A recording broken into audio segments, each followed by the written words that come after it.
So, Catherine, I have a question for you. As our clinical director at ITTC, what kinds of things would you recommend to new clinicians just coming out of college, getting ready to launch their career, given that your role is to help support young clinicians in building their careers? Yeah, that's a great question. I think the advice that I would give is to say yes. This is the point in your career where you have the most oversight, you have the most supervision, you have the most amount of professionals, clinicians, educators who are keeping an eye on you and making sure that the things that you're doing are appropriate and that you're thinking about the things that you need to be thinking about when you're working with clients. That includes both what's going on with the client and what's going on with yourself.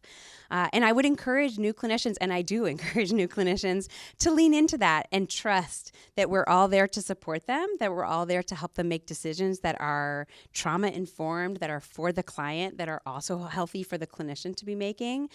So trust the support that you have. You won't ever have that much support again in your whole career. At such free will. When you get into your career at later points in times, you have to seek that stuff out. As a fully licensed person, there are different requirements for supervision and that are not as high as the requirements for new students or people who are registered interns or associates. And to just enjoy that, to rely on them, to trust them that they will guide you and not let you kind of fall off the deep end, so to speak. And enjoy it, because it's a really unique time to be given so many opportunities to have such different perspectives from people. Are there times that you would suggest that saying no is appropriate? Yeah. I love to say no. No, there's definitely times. I think that, and the thing to consider with that too is that it's a no for now. For a lot of things. It can be a no permanently because of your own boundaries or own things that maybe are unprocessed or are just very difficult for you, and you are not the person who in the role of a counselor will best serve that client. But for the most part, I think the yes to saying no, and then also be sure to be spending time thinking about where that no is coming from, what purpose it's serving for you, what it's protecting you from, what you think it's protecting the client from, and basically not just let it be this ball that gets dropped, to really sort of figure out where that's coming from. Do you say no? I say, well, yes, I do say no. Well, tell me about it. Well, gosh, let me think about how no shows up for me now before I answer that question. I think that, as on the topic of yes versus no as a clinician, the more seasoned I become as a clinician, the more comfortable I am at saying no, but not just comfortable at it, I'm better at it, because I'm saying no,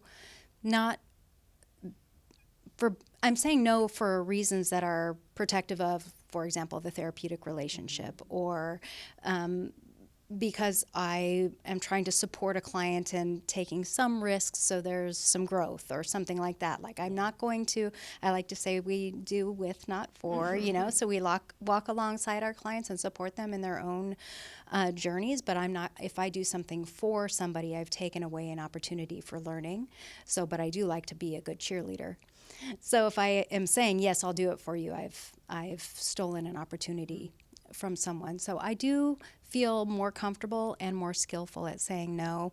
And also I'll say no if something is out of my scope of practice.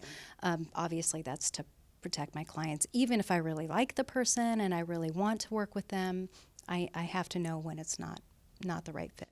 Yeah, I think the part about the language of saying no is really important as well. I don't know about you. I can speak for myself here. That wasn't really something that I was taught, whether that was through formal education or just kind of in my own life, around how to say no in a way that is sort of explanatory almost, but what am I trying to say? Like, in a skillful manner, to say no, that it doesn't just end the conversation. It empowers that other person then to pick up the other part of that conversation and go somewhere with it. Yeah, and it's hard as I think a lot of younger clinicians feel like they're supposed to say yes to everything. And I know you were just saying yes, but ultimately we want to be able to say no. Mm-hmm. And we don't want to enable our clients. That is a pathway to disability. So obviously that's not our goal. and being able to say no skillfully is a part of supporting.